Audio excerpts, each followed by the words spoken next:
Hello, bone lovers. We are in a new episode of Surviving PhD. This time we are with Laura Gonzalez-Garrido. So, hello, Laura, and welcome. Hello, everybody. Would you mind presenting yourself? Yes, of course. My name is Laura Gonzalez-Garrido. I was a PhD student in the University of León, here in the north of Spain. And I was collaborated with the University of Coimbra in Portugal.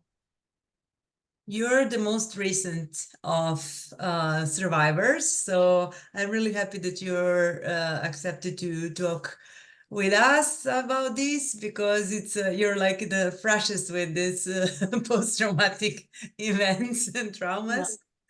And also, I really have to say publicly, first of all, congratulations. And second, Thank you. I'm so happy for that. really proud of you because you're really, I know that you had a lot of troubles, but you made it. And this is really something amazing. So, how long it took you to finish, and what was the topic of your PhD? Like, first topic, sorry, and then how long it. Of course. My topic is no the favorite topic in physical and biological anthropology because it's dental anthropology. And the title of the thesis was Dentomaxillary Health in the north of Iberian Peninsula between the 9th to 19th centuries. It's a very amount of time and a very amount of samples, teeth and dentomaxillar pieces. And yes, it took me a lot of time. It took me 9 years. The 2 years that the very in the beginning was a full-time PhD, and a part time the last 5. But I was need a period of 2.5 years between in 2020 and 2022 in standby due to the big amount of stress that I was suffering. Did you have any grant during your PhD?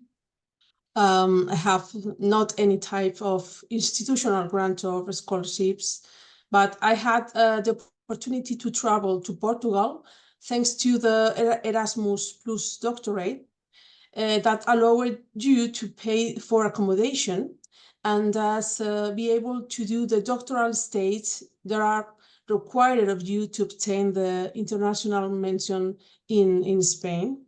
I was very lucky to have these little scholarships during my PhD.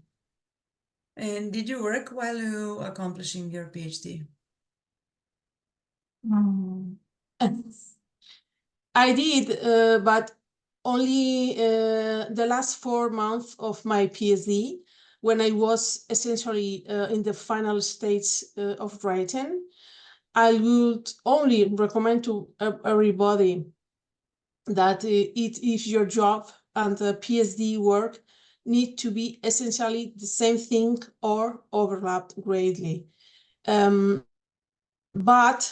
and do you know, because we are friends a lot of time ago, and I'm a very masterpiece of procrastination. I have been a volunteer throughout the doctoral stage with real challenges in myself, which although there were close to my area of knowledge, but had nothing to do with the objectives of my thesis. Under the excuse that was to learn and improve my experience, the very strong reality was to be able to get away from the doctorate for a few days or months sometimes. And what do you consider that it was the biggest obstacle in the process? Really motivation. I could tell you that money or not beginning a research project group, but the reality is to maintain the motivation of the first years of the PhD to the last one. You will need to work pretty hard for the PhD. and put up with a lot of stress, disappointment, and frustration. The only thing that gets you back in the lab or wherever you work, on the field or in an office, is a real interest in your topic and a genuine desire to find an answer to your problem. In my experience, finding your research interesting and enjoy that you are researching for is the key to a PhD seeming less difficult on a day-to-day basis. And daily motivation for me was the very big obstacle, maintain the motivation. Yeah, it's in a way you have to remember why you started in the first place, right? Yeah. Yes. And did you have any critical moments, moment when you thought that the quitting would be just better option? Yeah. Many times, badly. But yes, I had when I realized that I could try to a doctorate alone. That I need a thesis or director or supervisor who would really act like it, like a really supervisor. And if I had to give one piece of my advice is without any doubt, is choose your thesis or supervisor director very well. Please choose this person. And it's going to be more important than the topic of your PhD. It's even more important than the material that you have or any scholarships. Is you have a very good supervisor. Yes, yeah, that may happen to me in my second year of my PhD, and I decided to change my co-supervisor.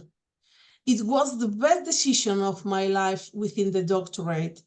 Now, my co-supervisor, Sofia Basterlein, is my friend, and there is nothing better than researching science surrounded by friends. yes. And I think the one of the mistakes that we often make is that when we're choosing supervisor, we're focusing on the curriculum of this person or their personal achievement and not on personal relationship. Because at the end, yeah, okay, having somebody who is very experienced might be useful, but if that person is not giving you feedback and not dedicating time, it doesn't mean anything, like you don't have nothing of that knowledge if they're not sharing, if they're not transmitting, and if they're not helping you to improve. Yes, and you don't work alone. You can work alone in researching. Because you have maybe an opinion, but it's a personal one opinion, and you need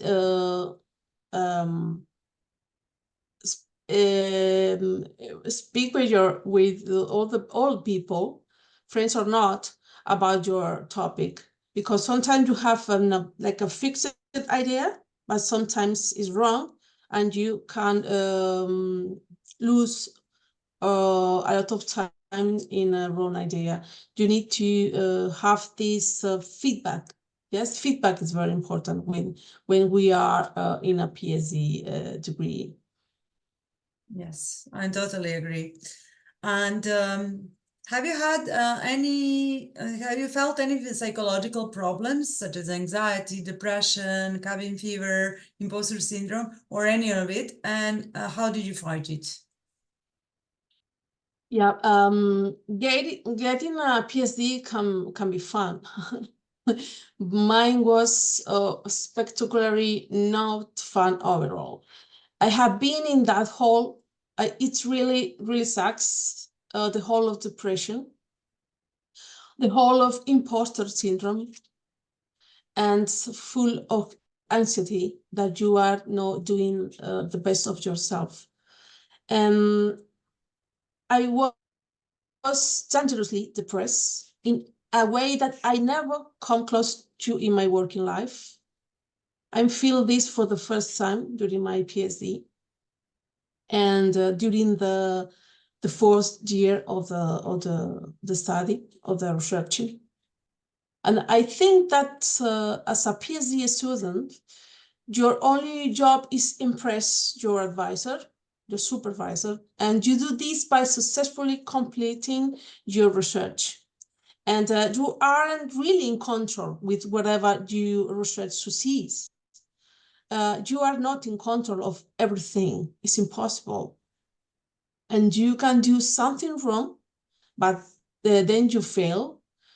But if you can do something right, maybe you fail again and still fail and fail. There is nothing to you, and there is nothing you can do but green throw is so you do. And but I can tell you my personal experience. We have to face 4 great facts as a student in all the disciplines over the world, universal. Is there are, the first one is failure, no guidance for your supervisor, a very strong competition, and the lack of money. And I encourage you don't come out of the PhD all alone and without any other skill sets. As I said before, to render yourself with friends and try to find moments for yourself away from the PhD. And also for the academia, for the university, depression can impact to availability to concentrate, meet deadlines, and maintain this daily motivation. And I think it's important for academic advisor to approach the situation, providing a supportive and not judgmental environment, offering flexibility with deadlines when appropriate, and connecting the student with this mental health research are all important steps in supporting a PhD student with depression or anxiety, or also sometimes with this imposter syndrome that I'm not good enough. And if you could go back, what would you change? Is connecting with the last question, is how did you fight it? How did it fight it? And when faced the other in other way is I very sure that is that only one thing to do is treat you better.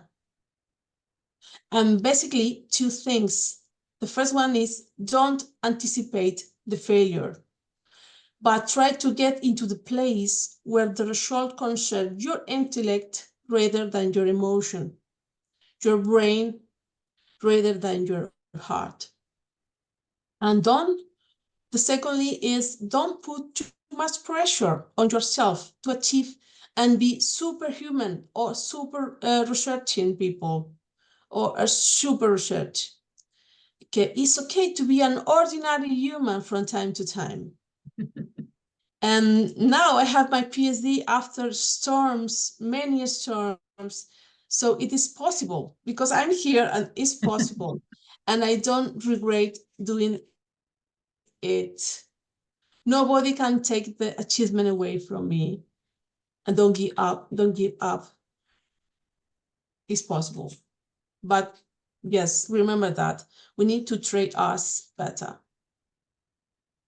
Yes, at the end, it seems that in many situations, we are really we are asking too much from ourselves, even more than the worst possible supervisor could do. Yes, we are our worst enemy. Yes, exactly. We are, I think this imposter syndrome, the imposter is one of the things that we invented to give us an opportunity to have an excuse. No, it's not that. Maybe I'm not the super researcher in all the life, but I'm a good researcher. I'm doing the best thing and I can to achieve a way. And okay, it's fine. It's fine. It's enough. It's good enough for us. Exactly. It's not important to be the best. It's important to be good enough. Yes. Did you I have, think just so. the last question, did you have some psychological help during this process, therapy or something? Yes, yes. We I was in a Spanish program to manage the stress. The first steps is go to the psychologist to talk with her, with him about your problem. But there are few people that go to the psychologist to tell the problem with the PhD. And sometimes the psychologists have not all the keys for help you. But only with this thing to speak with a professional, in psychology is enough to understand that the problem do you have, the problem or the situation that you stay, okay, that is okay, is a real problem, it's a real stress. I feel so bad. I feel sick, like stomach problems or headache, problem with the bruxisms. I have a lot of problem with this bruxism. And okay, I'm studying teeth. Okay, sometimes or always is my teeth world. And yes, and in the last steps, I was need to talk with psychiatrist, and talking with him, he said me there are a lot of few antidepressive. Is the correct name? Yes, antidepressive. Antidepressive, very it's light, very not strong like another antidepressive. Only one that gives you the strong enough to give up every day. And I think sometimes we need to eat some medication, to take some medication. It's not too bad if we need this for a little period of our life. And yes, please say help me. And the most important thing that when you are searching for help is to take it, okay, and open your mind, because there are a lot of things that you can do. Also, we have a lot of meditation methods, yoga, or even running or walking into the nature, like go to the forest and give you this place for yourself. Okay, But the and forest, but don't forget to come back. come back, okay, to the real world. And Yeah, don't stay in forest. friends, don't miss the family. Please stay with us. Stay with us. But it's important to say, okay, it's enough. I need help. Mm. And now in our world here in Spain, we have a lot of excellent professionals in the mental health, and with a very amazing programs that you can follow. And okay, it's fine, it works. But speak with people, speak a lot time, speak when you are happy, speak when you are sad or frustrated, sorry. Speak. I think is the most important treatment is don't take fear or embarrassment to speak with the people about your fears in the PhD, because it's very sadly, but it's normal in 1 or 2 periods of your PhD. In my opinion, is more than normal. It is I need to explain in English. It's like uh, is like a signal that you are very involved with that. It's different, it's difficult to understand, but when you are involved a lot of, or you are worried a lot of in one thing, there are sometimes your mind explode. And it's normal, because we love research, we love our lives. And don't worry, because the PhD is fine, but the life after the PhD maybe is worse. And then the final thing that I can see, that I can say, sorry, is a little sense of humor also helps. Excellent. Helps a lot. Thank you. Thank you so much, Laura. Thank you for being so open and honest. I think it's really great. And thank you for sharing your experience of how you survived your PhD. Thank you. Don't give up. Exactly.